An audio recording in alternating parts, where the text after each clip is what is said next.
Students, good morning. Welcome है YouTube channel. मैं अनुज Agarwal climax competitive class में आपका हार्दिक स्वागत करता हूं। बहुत सारे स्टूडेंट्स के कहने पर मैं आज केमिस्ट्री का एक टॉपिक लेकर आया हूं, रेडियो सक्रियता, रेडियो एक्टिविटी। ये टॉपिक मैं आज आप लोग को अच्छा से बताऊंगा और आप लोग जान सकते हैं कि रेडियो सक्रियता क्या है, रेडियो सक्रियता कहते किसको है, इसकी खोज किसने किया है, अल्फा बीटा गामा किरण क्या होते हैं, उसका गुण क्या होता है। ये सब क्वेश्चन जो आप लोग के दिमाग में घूम रहे होंगे, आज आप लोग को ये क्वेश्चन के बारे में आप जान सकेंगे और इसके से अवगत हो सकेंगे कि अल्फा बीटा किरण होता क्या है। ये topic 9th class 10th class के लिए भी बहुत इंपॉर्टेंट है और कॉम्पिटिटिव लेवल के लिए बहुत इंपॉर्टेंट है, क्योंकि कंपटीशन में वे सब क्वेश्चन पूछे जाते हैं जो ऑब्जेक्टिव लेवल के होते हैं और सब्जेक्टिव क्वेश्चन 9th 10th के एग्जाम में लिखे जाते हैं। तो ऐसे स्टूडेंट्स को भी फायदा होगा जो 9th 10th में है और कॉम्पिटिटिव एग्जाम के व्यू से भी बनाए हैं हम।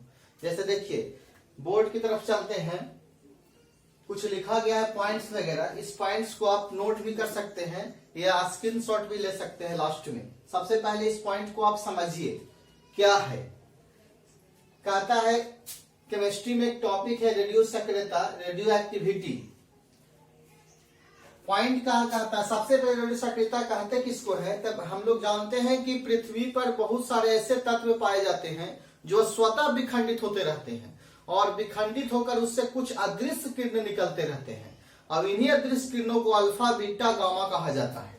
जैसे देखिए लिखा गया है, पृथ्वी पर कुछ ऐसे तत्व पाए जाते हैं जो स्वतः विखंडित होकर कुछ अदृश्य किरणों का उत्सर्जन करते रहते हैं, तो उन तत्व को रेडियो सक्रिय तत्व कहते हैं। अगर क्वेश्चन पूछता है कि रेडियो सक्रिय तत्व किसे कहते हैं, तो पृथ्वी पर कुछ ऐसे किरणें पाए जाते हैं, तत्व पाए जाते हैं जो स्वतः विखंडित होते रहते हैं और उनसे कुछ अदृश्य किरणें निकलते रहते हैं। तो इन किरणों को, अदृश्य किरणों को रेडियो सक्रिय किरण कहते हैं और इन तत्व को रेडियो सक्रिय तत्व कहते हैं और ऐसी घटना को रेडियो सक्रियता कहते हैं। और कहता है और यह घटना को रेडियो सक्रियता कहलाती है। और इनसे जो किरणें निकलती है, अदृश्य किरणें जो दिखाई नहीं देती है, उसे रेडियो सक्रिय किरण कहते हैं। तो आप लोग पॉइंट को समझ चुके होंगे, रेडियो सक्रियता क्या है, रेडियो सक्रिय किरण किसे कहते हैं और रेडियो सक्रिय तत्व किसे कहते हैं। तो रेडियो सक्रिय तत्व मतलब पृथ्वी पर कुछ ऐसे तत्व हैं जो स्वतः विखंडित होते रहते हैं, इनसे कुछ अदृश्य किरणें निकलते हैं, तो ऐसे तत्व को रेडियो सक्रिय तत्व कहते हैं और ऐसे किरणों को, जो अदृश्य किरणें को रेडियो सक्रिय किरण कहते हैं और इस प्रकार की घटना को रेडियो सक्रियता कहते हैं। तो आपके दिमाग में से 3 क्वेश्चन क्लियर हो गया होगा। अगर आपसे क्वेश्चन में पूछा जा सकता है तो आप इसको क्लियर कर सकते हैं। आगे का बोलता है इसकी खोज, कि रेडियो सक्रियता की खोज किसने की। तो सबसे पहले हेनरी बैकरेल ने किया था, फ्रांस के रहने वाले थे, 1896 में खोज किए थे। ठीक है, कहता है कि इन्होंने पाया कि यूरेनियम तथा यूरेनियम लवणों से कुछ अदृश्य किरणें स्वतः उत्सर्जित होते हैं। मतलब हेनरी बैकरेल जो 1896 ईस्वी में फ्रांस के वैज्ञानिक जो थे, जो रेडियो सक्रियता की खोज किए, तो कहता है इन्होंने पाया कि यूरेनियम तथा यूरेनियम लवणों से कुछ अदृश्य किरणें निकलते रहते हैं। प्रारंभ में इन किरणों को बैकरेल किरणें कहा जाता है, जो अपने नाम पर ही किरणें का नाम दिया। मतलब शुरू में जो यूरेनियम तथा यूरेनियम लवण से जो अदृश्य किरण निकाला जाता था, तो प्रारंभ में इन किरणों को बैकरेल किरण भी कहा गया है। ठीक है, 1898 ईस्वी में मैडम क्यूरी तथा उसके पति पियरे क्यूरी ने यह बताया कि यूरेनियम तथा इसके यौगिकों से बैकरेल किरणों का निकलना एक परमाणु जनित क्रिया है। ये पॉइंट बहुत ही इंपॉर्टेंट है। 1898 ईस्वी में मैडम क्यूरी तथा उसके पति पियरे क्यूरी ने बताया कि यूरेनियम तथा इसकी यौगिकों से बैकरेल किरणों का निकलना एक परमाणु जनित क्रिया है। और 1898 ईस्वी में ही मैडम क्यूरी तथा उसके पति ने एक नए रेडियो सक्रिय तत्व की खोज की थी, जिसका नाम था रेडियम। जैसे देखिए 1898 ईस्वी में ही मैडम क्यूरी और एवं स्पीड ने अन्य रेडियो सक्रिय पदार्थों की खोज के क्रम में बताया कि थोरियम धातु के तत्व में ही रेडियो सक्रियता पाई जाती है। और 1902 ईस्वी में ही मैडम क्यूरी और उसके पति क्यूरी ने यूरेनियम की खोज पीच ब्लेंड नामक यौगिक के अत्यंत रेडियो सक्रिय तत्व की खोज की। तो अगर क्वेश्चन पूछता है कि पीच ब्लेंड नामक एक अत्यंत रेडियो सक्रिय तत्व की खोज किसने किया था, तो आप बता सकते हैं कि मैडम क्यूरी और उसके पति पियरे क्यूरी ने किया था। तो आप देख चुके हैं यहां तक क्वेश्चन को। आगे का कहता है उसके प्रकार, टाइप्स ऑफ रेडियो एक्टिविटीज, पर रेडियो सक्रियता के प्रकार। तो यहाँ रेडियो सक्रियता के प्रकार दो प्रकार से डिनोट किया गया है। पहला है प्राकृतिक रेडियो सक्रियता, दूसरा है कृत्रिम रेडियो सक्रियता। तो प्राकृतिक रेडियो सक्रियता के सिर्फ एग्जाम्पल हम लिखे हैं। आप लोग जानते हैं कि प्राकृतिक के मतलब होता है जो प्राकृतिक में घटने वाली ऐसी घटनाएं जो स्वतः घटती रहती है, प्राकृतिक घटनाएं कहलाती है। और रेडियो कृत्रिम जो होता है, सो आर्टिफिशियल जो होता है, जो मनुष्य के द्वारा घटित होती है घटना। तो आप ये हम इसका परिभाषा लिखना हम उचित नहीं समझे, लेकिन इसका एग्जाम्पल देना बहुत इंपॉर्टेंट है, क्योंकि क्वेश्चन पूछ सकता है एग्जाम में निम्नलिखित में से ऐसे कौन से तत्व हैं जिसमें प्राकृतिक रेडियो सक्रियता की घटना होती है। तो उसके आपके पास 4 ऑप्शन दिए गए होते हैं। तो अब 4 ऑप्शन में से वैसे तत्व को चुनना रहता है जो आपका क्वेश्चन कह रहा है। इसलिए एग्जाम्पल बहुत इंपॉर्टेंट होते हैं, इसलिए हम एग्जाम्पल लिखे हैं। जैसे यूरेनियम है, रेडियम है, थोरियम है, तत्वों का विखंडन स्वयं होता रहता है, ये प्राकृतिक रेडियो सक्रियता कहलाता है। जैसे यूरेनियम 238 और 92, उसी प्रकार से रेडियो सक्रियता चलते गया है एग्जाम्पल के तौर पर। दूसरा आता है कृत्रिम रेडियो सक्रियता। तो कृत्रिम रेडियो सक्रियता में कहता है कि इस प्रक्रिया में तीव्र वेग वाले कण, कृत्रिम के मतलब वो भी करता है आर्टिफिशियल, जो मनुष्य के द्वारा घटित घटना होता है। इस प्रक्रिया में तीव्र वेग वाले कणों, तीव्र वेग वाले कण कौन कौन है, जैसे प्रोटॉन है, न्यूट्रॉन है, अल्फा कण है आदि से प्रहार किया जाता है, वह कृत्रिम रेडियो सक्रियता कहलाता है। जैसे मैग्नीशियम जो एक अस्थाई तत्व है, पर अल्फा कणों से प्रहार करने पर एक अस्थाई और रेडियो सक्रियता तत्व सिलिकॉन बनता है तथा न्यूट्रॉन मुक्त होता है। यहाँ पर समझिएगा थोड़ा सा, कहता है कृत्रिम रेडियो सक्रियता में कि तीव्र, इस प्रक्रिया में जो होता है तीव्र वेग वाले तत्व कण, जैसे अल्फा कण हो गया, प्रोटॉन हो गया, न्यूट्रॉन हो गया, से प्रहार किया जाता है तो कृत्रिम रेडियो सक्रियता का निर्माण होता है। जैसे हीलियम जो है से एक अस्थाई तत्व है, उस पे अल्फा किरण से प्रहार किया जाता है तो एक अस्थाई जो तत्व का निर्माण होता है। सिलिकॉन जो होता है रेडियो सक्रिय तत्व है, उसका निर्माण होता है और भारी मात्रा में ऊर्जा में विमोचित होता है। और एक न्यूट्रॉन भी न्यूट्रॉन मुक्त करता है। अब आता है रेडियो सक्रिय किरण। रेडियो सक्रिय किरण ये बहुत इंपॉर्टेंट है, यहाँ से क्वेश्चन एग्जाम में पूछे जाते हैं कि रेडियो सक्रिय किरण कौन कौन से हैं। तो अल्फा है, बीटा है, गामा है। अल्फा के गुण बताइए, बीटा के गुण क्या है, गामा के गुण क्या है, सबसे अधिक भेदन क्षमता वाला किरण कौन सा है, सबसे अधिक आयन क्षमता वाला किरण कौन सा है, कौन सा किरण पर पॉजिटिव आवेश पाया जाता है, कौन पर नेगेटिव पाया जाता है, जो ऐसा कौन सा किरण जो आवेशहीन है।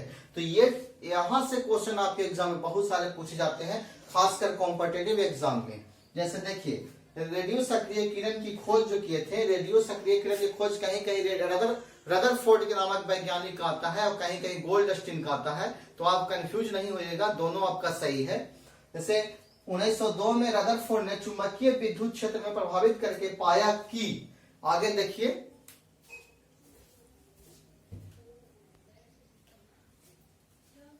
इसके बाद आता है रेडियो सक्रिय किरणें। रेडियो सक्रिय किरणें में 1902 ईस्वी में रदरफोर्ड ने बताया था कि वैसा पदार्थ से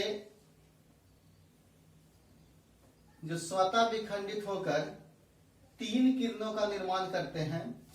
आप देख रहे हैं, यहां दिखाते हैं, 3 किरणों का निर्माण करते हैं। जैसे यह आपका पदार्थ है, वैसा पदार्थ जिसे रेडियो सक्रिय पदार्थ कह सकते हैं। रेडियो सक्रिय पदार्थ जो 3 प्रकार के किरणों का उत्सर्जन करते हैं। ये आपका फोटोग्राफिक प्लेट है,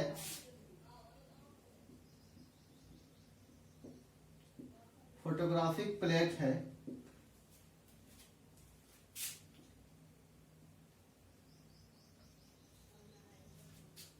तीनों किरणें जो होती है फोटोग्राफिक प्लेट को प्रभावित करते हैं। तो रदरफोर्ड ने बताया था या गोल्डस्टीन ने बताया था कि कुछ ऐसे पदार्थ होते हैं जो स्वतः विखंडित होते रहते हैं, जैसे कुछ रेडियो सक्रिय पदार्थ होते हैं जो विखंडित होकर अल्फा गामा किरणें बीटा किरणें का उत्सर्जन करते हैं।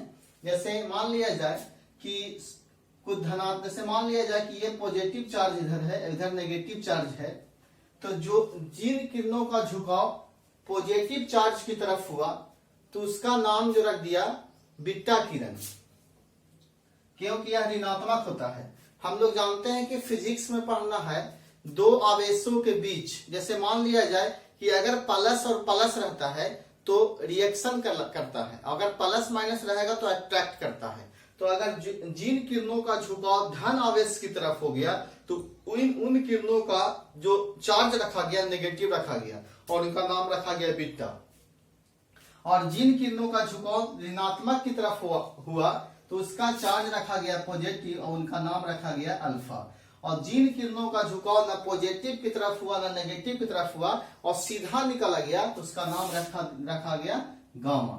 इस प्रकार से अल्फा बीटा गामा किरणों का उत्सर्जन होता है और तीनों किरणें फोटोग्राफिक प्लेट को प्रभावित करते हैं। आप समझ गए होंगे कि बीटा पर माइनस क्यों है, क्योंकि अब पॉजिटिव की ओर झुक गया इसलिए उसका ऋणात्मक चार्ज हो गया, और जो किरण ऋणात्मक तरफ झुका उसका पॉजिटिव चार्ज हो गया, उसका नाम अल्फा रखा गया। तो अल्फा बीटा गामा में बहुत सारे ऐसे क्वेश्चन पूछे जाते हैं कॉम्पिटिटिव एग्जाम में। जैसे क्वेश्चन पूछे जाते हैं से किन किरणों की आयन क्षमता सबसे ज्यादा होती है तो आप मारिएगा अल्फा, और किन किरणों का भेदन क्षमता ज्यादा होता है तो गामा।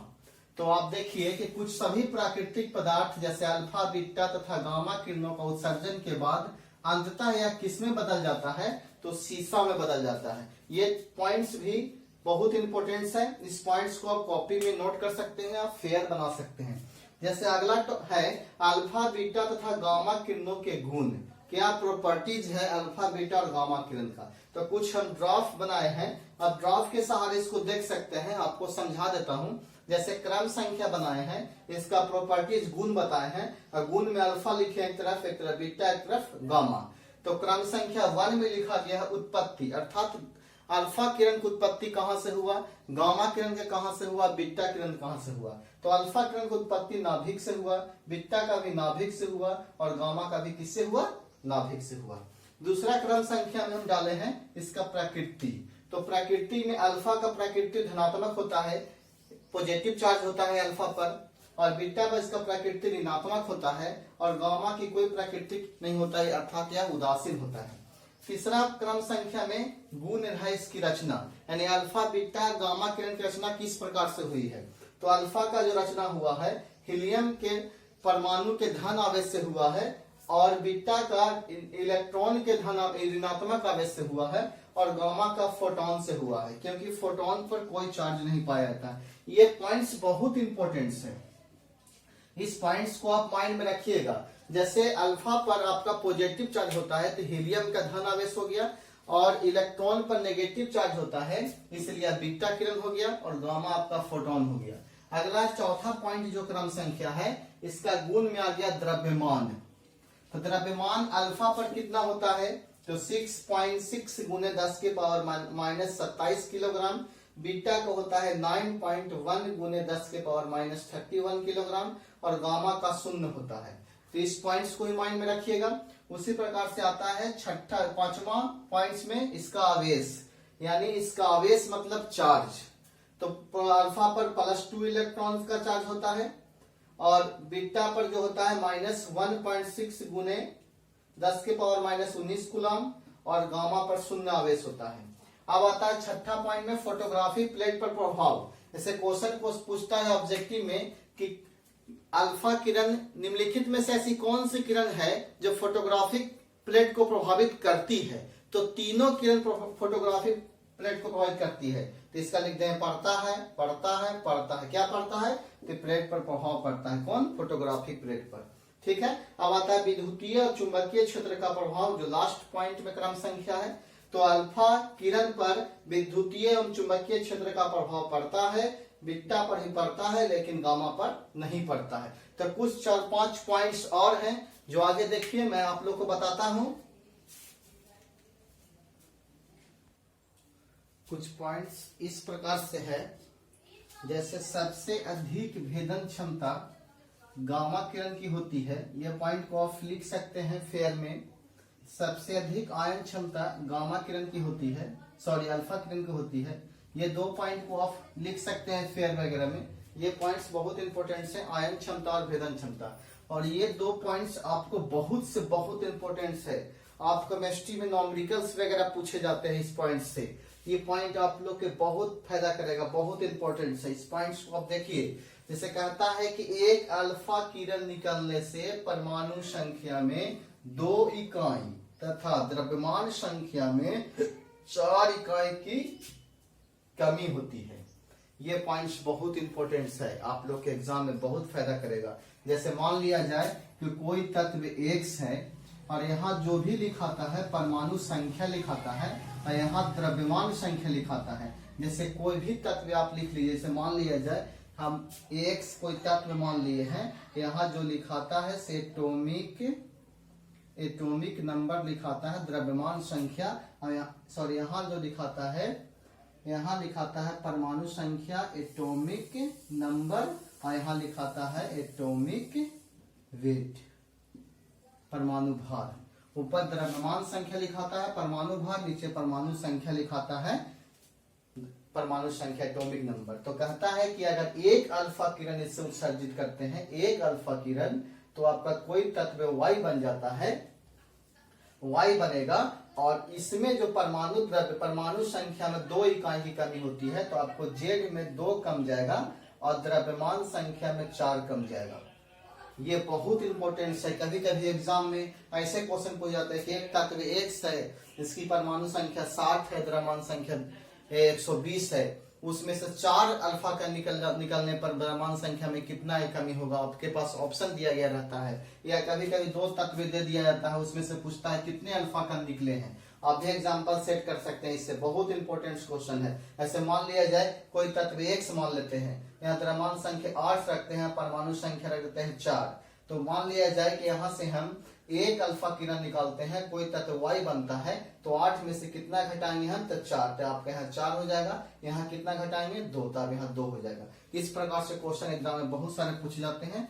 एक चीज माइंड में रखिए कि अगर अल्फा कम निकालेंगे तो परमाणु संख्या में 2 कम करेंगे और द्रव्यमान संख्या में 4 कम करेंगे। उसी प्रकार से एक बीटा अगर किरण निकालते हैं तो परमाणु संख्या में 1 इकाई की वृद्धि हो जाती है और द्रव्यमान संख्या में कोई प्रभाव नहीं पड़ता है। यहाँ सब्जेक्टिव पूछ सकता है कि रेडियो सक्रिय पदार्थ, ऐसा कौन से रेडियो सक्रिय पदार्थ किरण है जिससे निकालने पर द्रव्यमान संख्या में कोई प्रभाव नहीं पड़ता है, तो आपका आंसर होगा बीटा किरण। क्योंकि बीटा किरण निकालने से द्रव्यमान संख्या में प्रभाव नहीं पड़ता है, लेकिन परमाणु संख्या में 1 की वृद्धि हो जाती है। जैसे मान लिया जाए कोई तत्व X है, यहाँ आपका A लिखा गया द्रव्यमान संख्या, यहाँ आपका परमाणु संख्या लिखा गया है, इसमें से एक बीटा किरण निकालेंगे तो आपका कोई तत्व Y बनेगा, तो सिर्फ परमाणु संख्या में 1 की वृद्धि होगी और द्रव्यमान संख्या जो का त्यों रहेगा, इस पर कोई प्रभाव नहीं पड़ता है। तो यहाँ से ये टॉपिक आज हम इसको समाप्त कर दे रहे हैं।